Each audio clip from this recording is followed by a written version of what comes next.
That's right. Welcome, ladies and gentlemen, to the Turnbuckle podcast, episode trace. That's right, episode trois. Okay, that is how you say it, right? Yeah. Okay. Hello. Welcome. If you're new here, I'm glad that you're here. I'm excited. I hope you're excited. Hold on. Okay, I have to adjust my seat. I apologize. Yeah, I'm glad you're here. I am happy to see you. Yeah, I like doing this. And sorry, I was checking my audio levels, and I thought that they were messing up, and it scared me. And I was like ping-ponging it back and forth, like, is it fine? It's fine. Don't worry about it. It's fine. Hello. Yeah, okay. Sorry. But yeah, we're good. I hope you're good. Happy Friday. Well, happy Saturday at the time that this video goes up. But for me, it's Friday. Hopefully you had a good Friday. Hopefully you're having a good Saturday. And hopefully you have a good Sunday, Hopefully you're just always doing good. You know what I mean? Hopefully you're not, just in a constant state of bad. Because, that would be not good.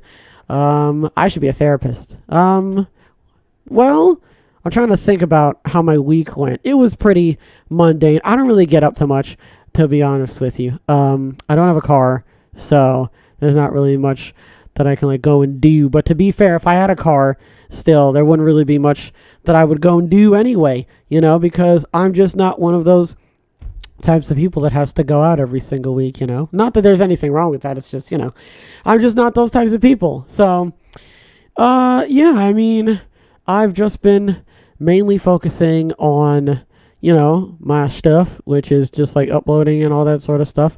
I'm afraid one of these days I'm going to actually, I'm afraid, but not afraid that I'm going to go on Twitter and I'm going to say something dumb and it's going to get a lot of impressions and stuff like that, like that time that I uploaded that video way back about Ariel Helwani, and I was like, oh no, people are going to think that I'm an idiot. And then I watched the video and I was like, wait, I completely am, I agree with everything that I said.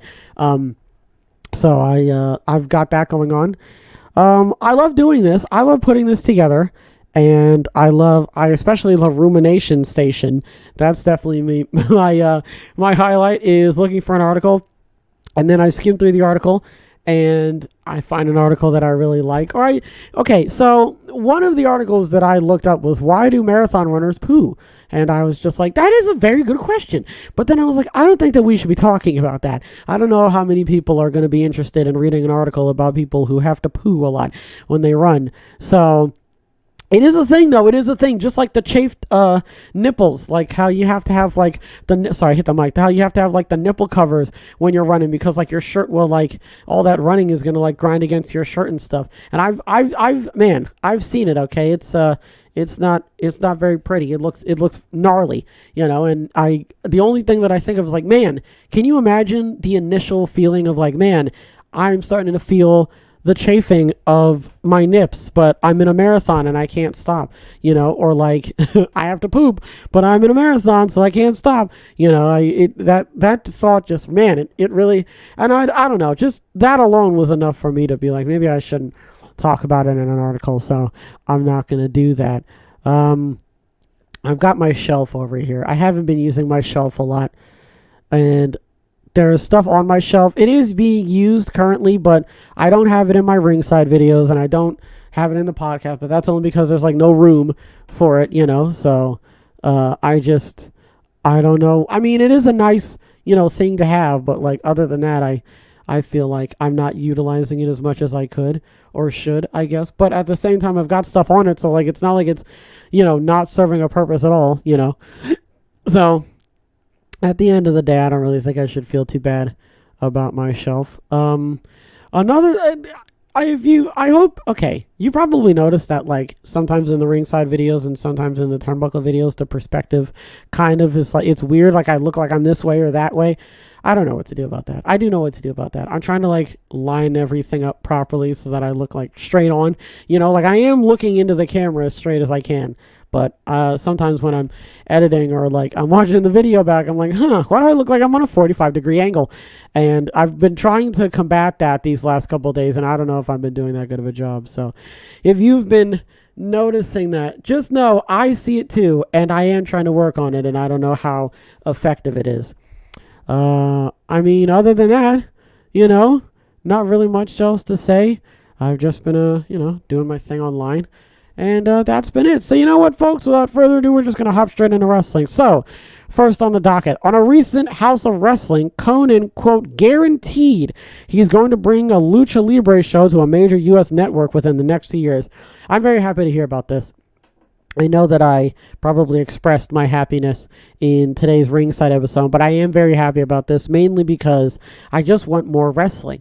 You know, when I was talking about the big pot of wrestling, that's really what I want. I don't necessarily want like the war, even if it's not an actual war and we're all just like playing, we're playing along with it. You know, the war and all that sort of stuff. I would prefer that.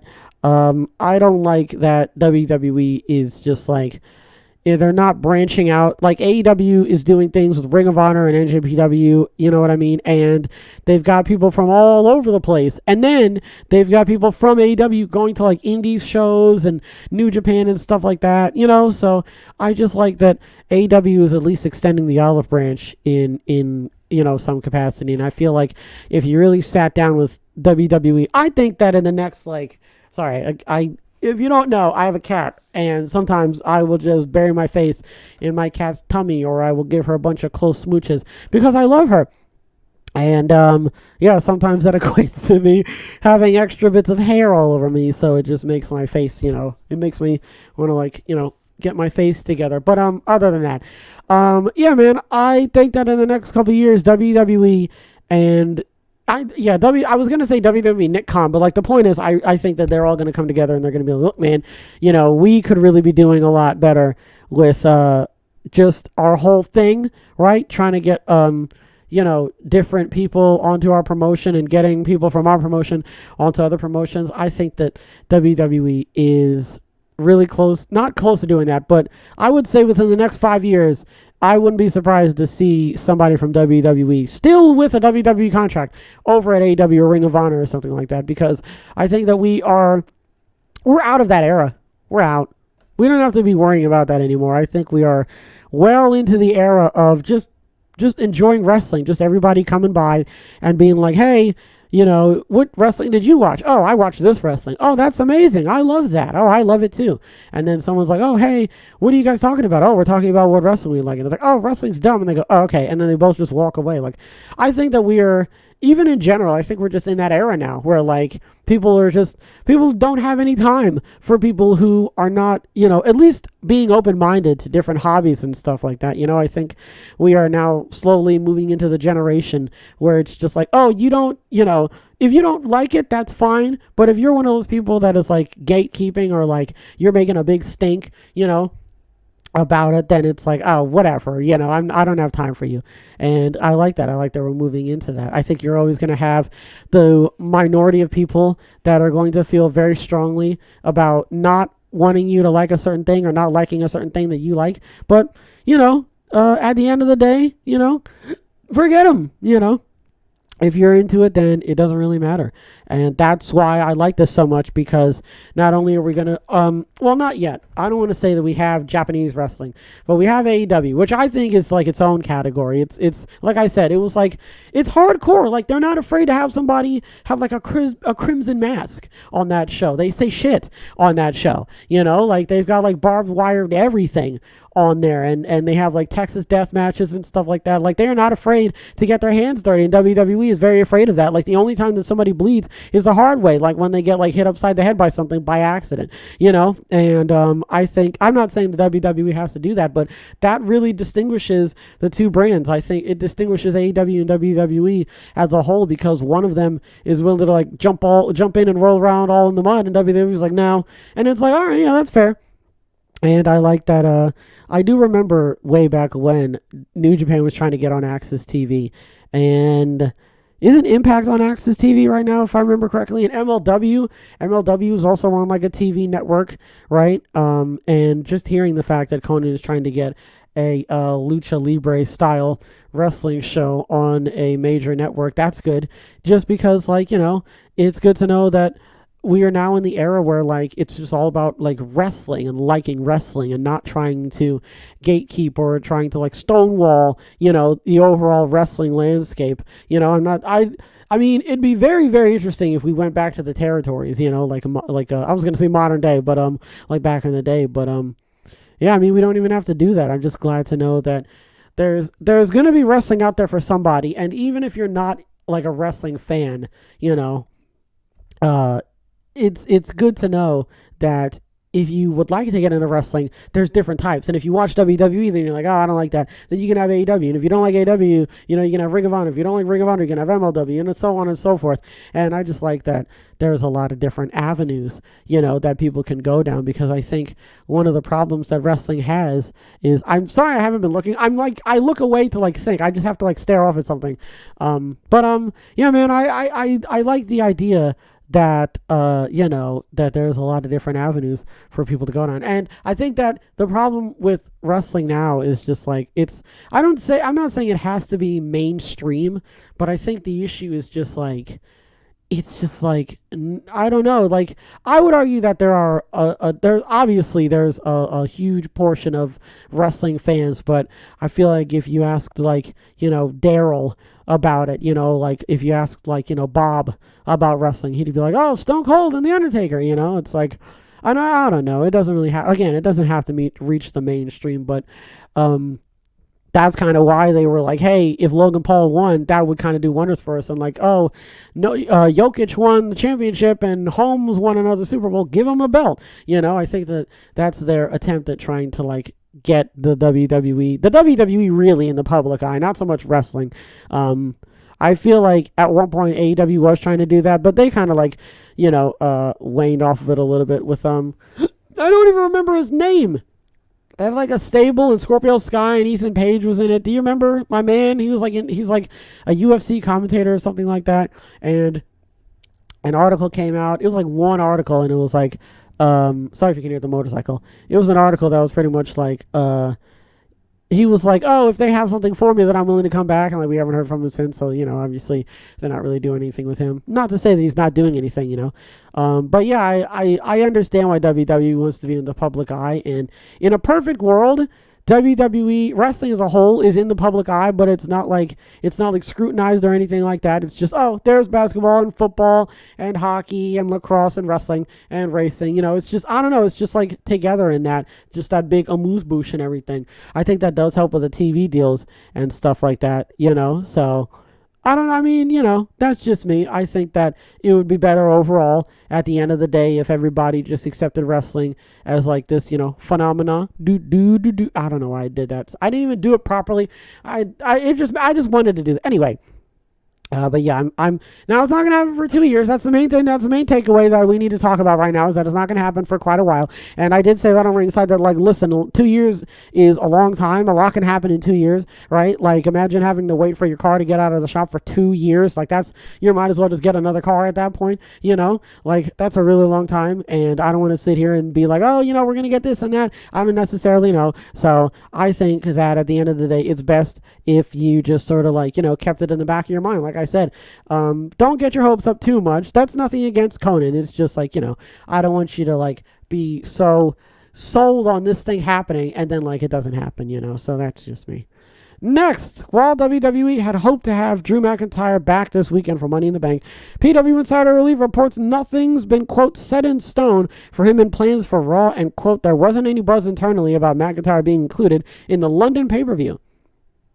So I talked about this, and I was like, oh, if I'm Drew McIntyre, I don't want to come back for like a nothing storyline. You know what I mean? And I still believe that. I like this because it means that they don't have anything. It means that they came to him and they were like, what about this? And he just declined it. Now, this could be a whole Miro thing. To be fair, though, we haven't heard anything from Drew McIntyre, so I don't want to sit here, right, and say, oh, he's acting like Miro, in the sense that Miro was complaining that he didn't have any storylines, but when they gave him one, he was like, no. Which, on one hand, isn't really that big of a deal, but on the other hand, it's like, you can't say that they aren't at least like trying to come to you with something, and I'm sure they probably came to him with like more things, right, in the background, and I don't think we should be going solely off of like one thing. And that's one thing that I think we need to be considering with Drew McIntyre is I'm sure that they're not coming to him with like one thing every couple weeks.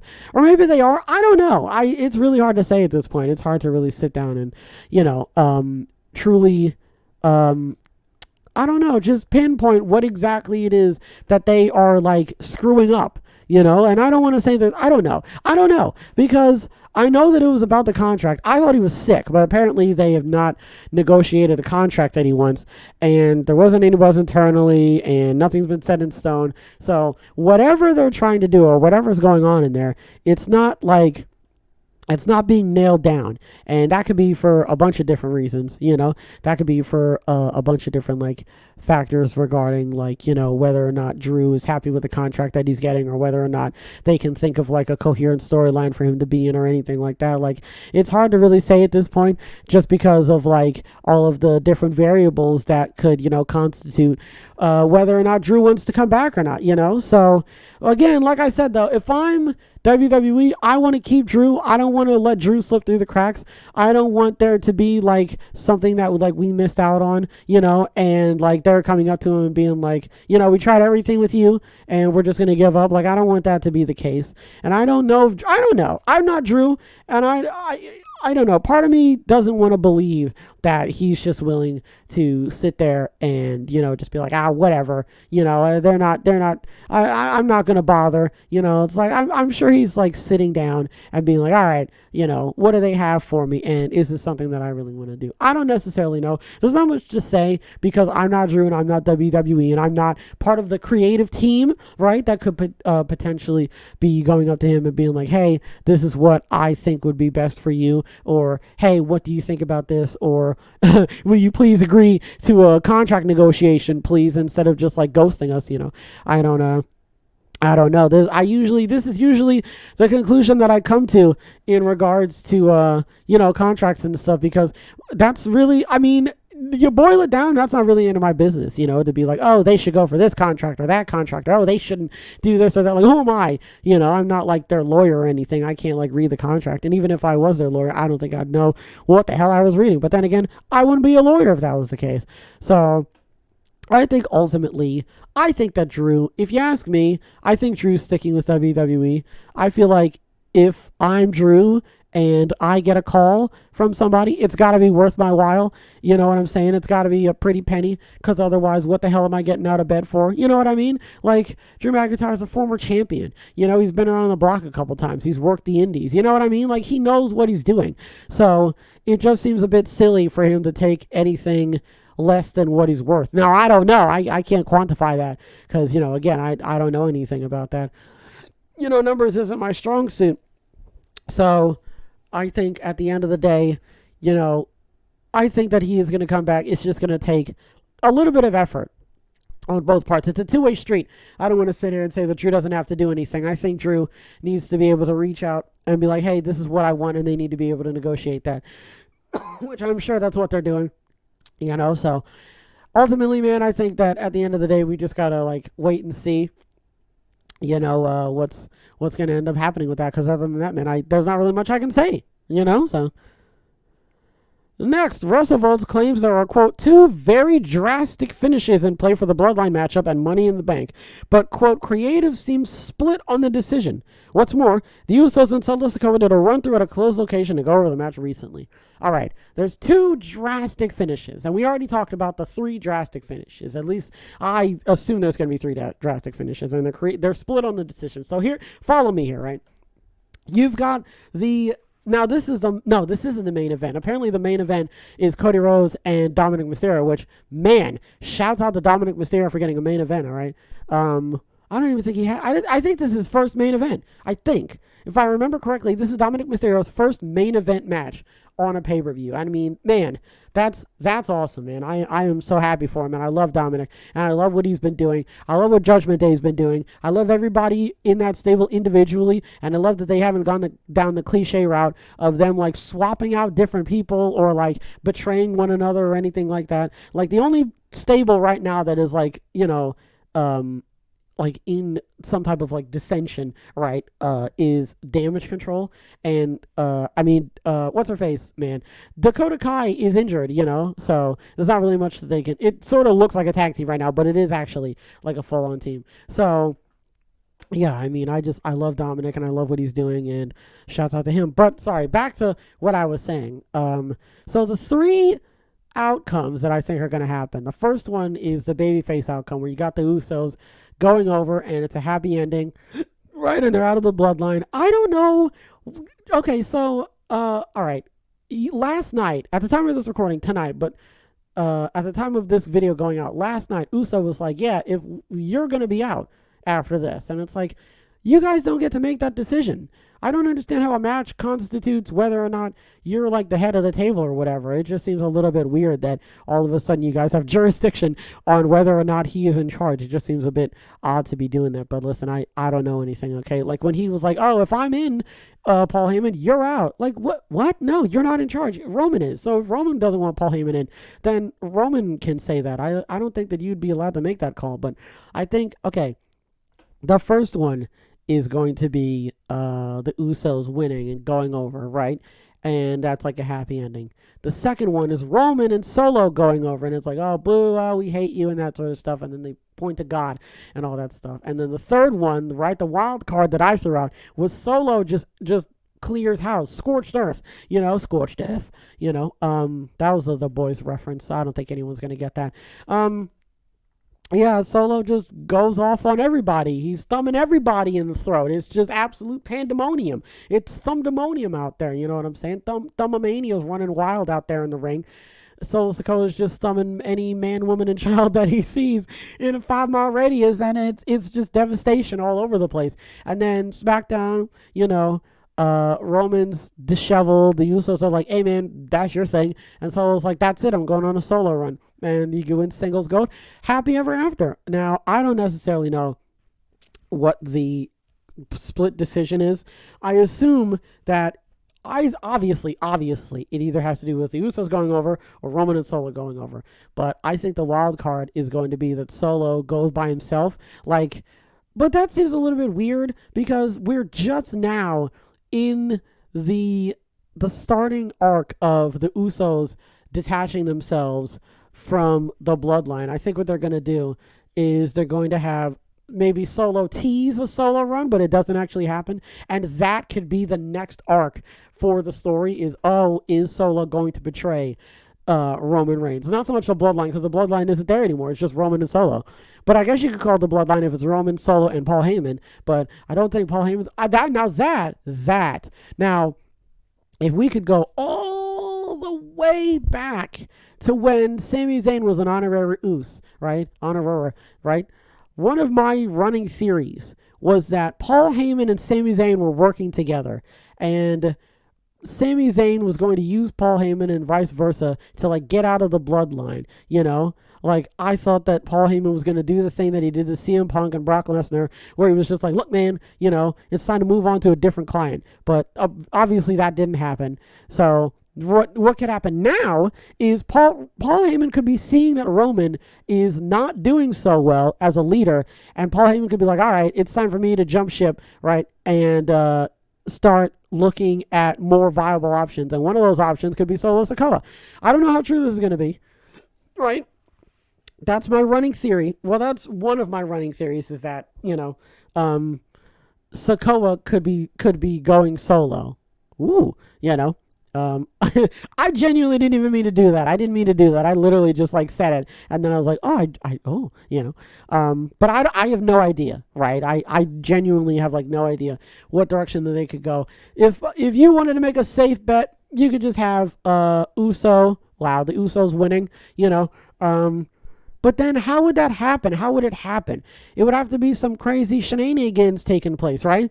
It would have to be some wild happenings, because, and even then, I don't see Roman getting pinned, which is another thing. Roman hasn't been pinned in 3 years, so I don't think that that's going to happen. I think what's going to end up happening is, even if Roman Solo lose, right?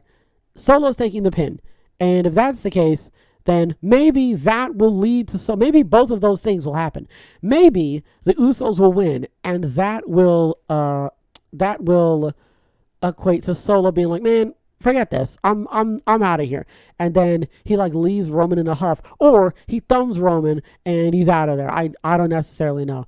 But I think if I could make an earlier prediction, I think I'm just going to go with the Usos on that one. But I could always be wrong, and that's why I assume they're split on the creative decision. So we're just going to have to wait and see later on today what ends up happening.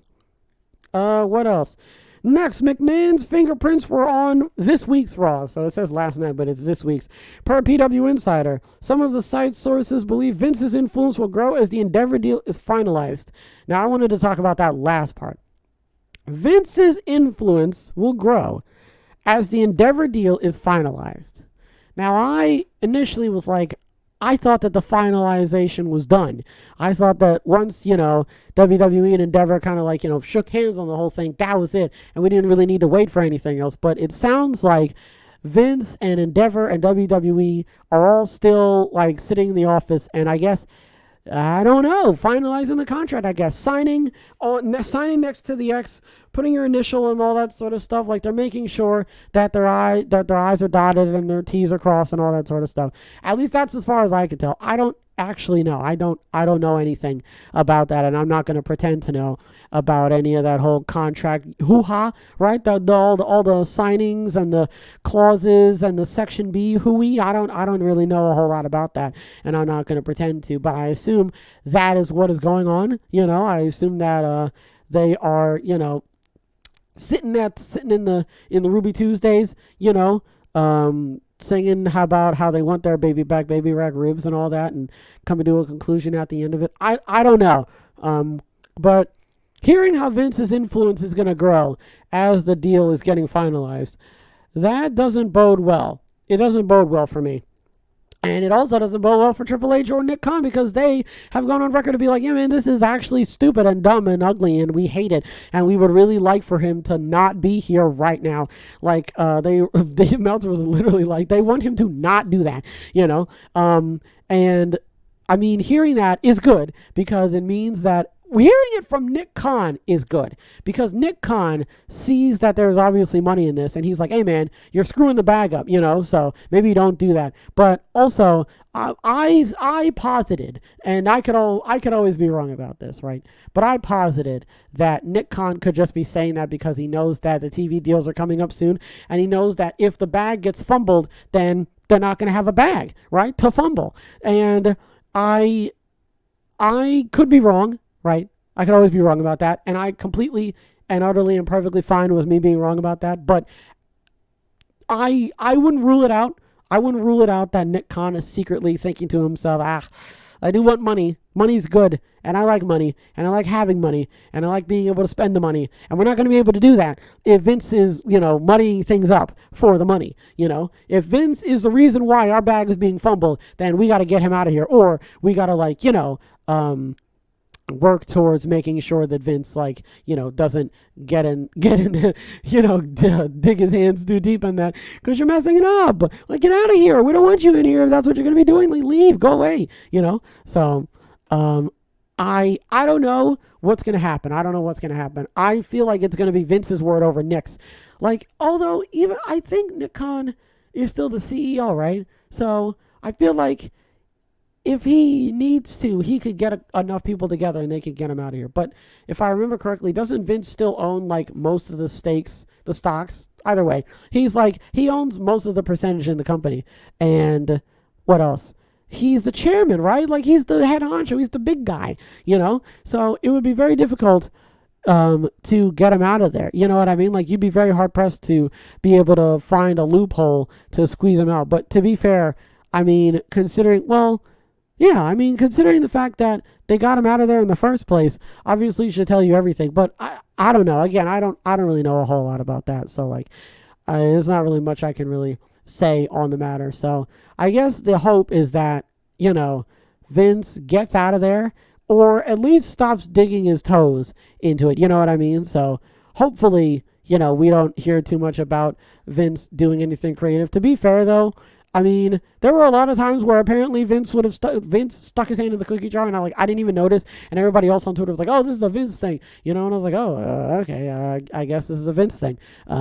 If you're watching this, by the way, if you're watching this and the camera like lags a little bit, the screens are like cutting out, so I'm like pressing on the Steam Deck or the Stream Deck to like get it to like come back so that I can like watch the audio and stuff like that. So if you're wondering why that's happening, then that's why. But yeah, man, there's not really much I can say, and hopefully, yeah, man, Vince doesn't like screw too many things up, you know. Finally, also from Insider, WWE sources indicate there are many in the company who believe Drew McIntyre will be back in the mix by the UK tour and Money in the Bank. So obviously that didn't happen. And I just wanted to talk about this because that obviously did not happen. And I just like the fact that like you read that and it's obviously not the case. Which really, you know what? That speaks to indicate there are many in the company who believe Drew McIntyre will be back in the mix. I like that. I like that there are a lot of people in the company who are like, oh, it's fine, Drew will be back. Don't even worry about it, Or maybe, I don't know. But obviously the consensus, right, is that they believed that Drew was obviously going to make a return. And now it does not seem like that is the case. And I want to know where... the wire is getting caught. I want to know where the kink in the garden hose is, or where that ended up. Because at the beginning of the week, they were like, oh, yeah, Drew McIntyre coming back. And now they're like, oh, I don't actually know anymore. So, again, it could be contract negotiations. It could just be maybe Drew just doesn't want to come back. I don't 100% know. But I just love that. I don't know what it is. I just like that they, at the beginning, it just felt like they were so, like, sure. It just felt like they were just not so much confident, but they were like, well, it seems more likely than it doesn't seem likely, And yeah, man, I'm really happy to know that it kind of like went against what they had initially thought, which hopefully is lighting a fire under them in some regard, in some capacity. It's telling them like, oh, we should actually like we should actually try and see if we can put our money where our mouth is and trying to get him to come back here. So let's try and work on that.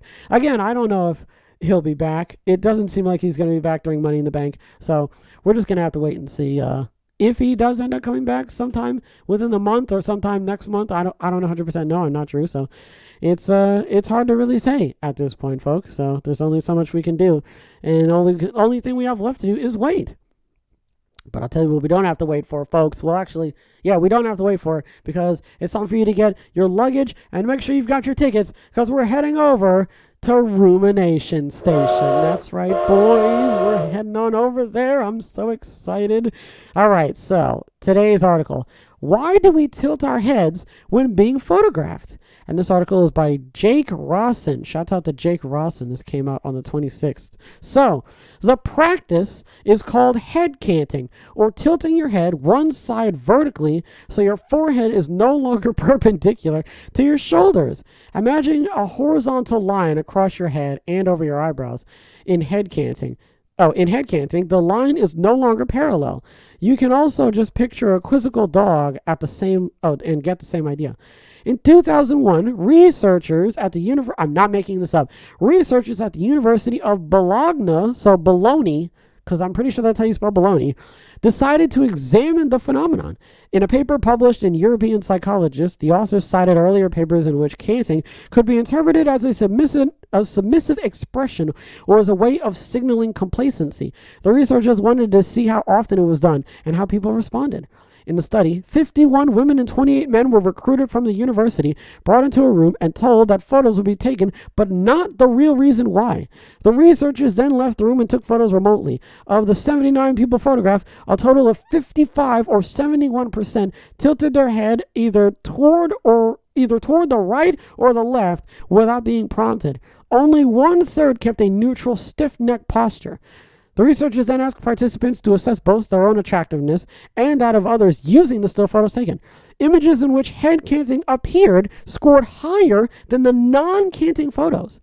Clearly, canting can be interpreted positively by the viewer. Perhaps it's seen as friendlier or less threatening. But is that why we do it? The authors of the study posit that head canting could be reflexive in light of discomfort at having one's photo taken. But it's not true of photos alone.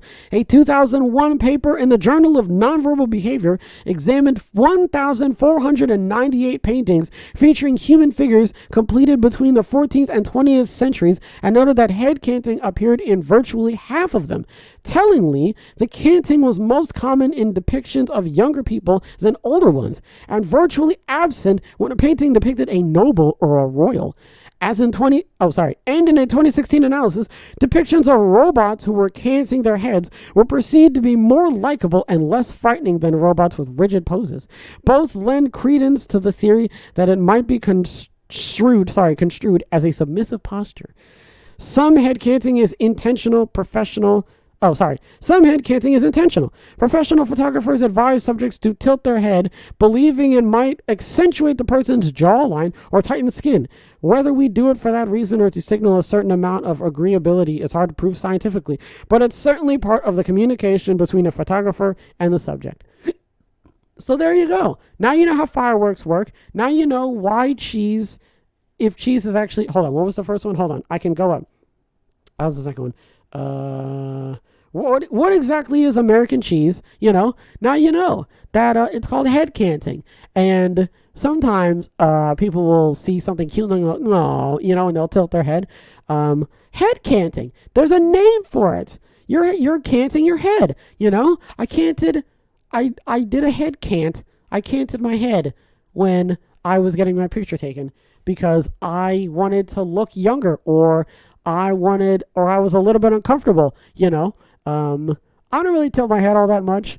My head actually is at like a perpetual tilt, and I think that's because of when I was younger and my head was never straight when I was in the crib. My head is actually at a perpetual tilt. Like my head at a relaxed state is not straight. Every time when I was in school and it was picture day, all of the photographers, they would be behind the camera and they would go like that to you. They'd be like, tilt your head, and it'd be like this, and sometimes I would do it a little bit too much, and eventually I just got used to whenever I would sit down I would just tilt my head a little bit. I don't think it's like that, but I do feel it a little bit. I don't know if you're probably not going to notice it here, but and maybe I don't know, maybe over time I just kind of did that a little bit. I don't know, but I kind of feel it a little bit. I swear to God I'm not doing it on purpose. All right, I'm going to rest my head right now. Am I tilting my head? I'm trying to look at myself and I don't think my head's tilted. All right, I'm going to is that tilted? That's a little bit tilted. Is that okay? I mean, that's not bad. I don't have any neck pain because of it. I don't know. Now you should see. Go in the mirror right now and see if I hope I haven't unlocked. Oh my God, my neck. Oh God. I hope, but listen, all right. If it hasn't been causing you any pain, and listen, if you head can't you just do that. You're just in the picture like this. Your neck is just broken. Now you know the name for it now. If you say cheese, and someone goes cheese, it's like, oh, your head canting. And they go, what? And then you tell them, and then they'll be like, that's dumb. And you'd be like, oh yeah, well, at least I know how fireworks are made. And they'll be like, damn it, that's true, So you've got that going for you at least. But yeah, head canting. And I love that there's studies. I love that. This is so good. I love this website so much. It's called Mental Floss. I went onto the website called Mental Floss. If you don't know what that site is, it's just a really nice site full of a bunch of different articles. It has the article, why do people poop when they're in a marathon? So if you want to read it and you don't want to hear about it, then by all means go right ahead. But that's why we tilt our heads when being photographed. It could potentially be because we're uncomfortable, or it's because we're trying to be a little bit more submissive, could be reflexive. Yeah. Okay. It could be reflexive. And also people do it because they think it makes them look more attractive. That's probably the way they do it, because if you go back in the article, it says, of the center, 71% tilted their head either toward the right or left without being prompted. Only 1/3 kept a neutral, stiff neck posture. And then images with head canting appeared. Images in which head canting appeared scored higher than non-canting photos in regards to assessing both their own attractiveness and that of others. So it could potentially just be you trying to look sexier for the gram. You know what I'm saying? We don't know 100% know. But what I do know, folks, is that's going to do it for this episode. Shout out to everybody who was here. I hope you enjoyed this episode. I really enjoyed it. I like talking about all this stuff. I feel like we went on for a little bit longer this time, and you know what? I'm okay with that. I hope you're all right with that. That's kind of the point of a podcast, but you know what? I really liked it, and I hope you did too. So, folks, on that note, that's going to do it for this episode. Hopefully, everybody has a wonderful tonight and a wonderful tomorrow. As always, big hugs. Big hugs all around.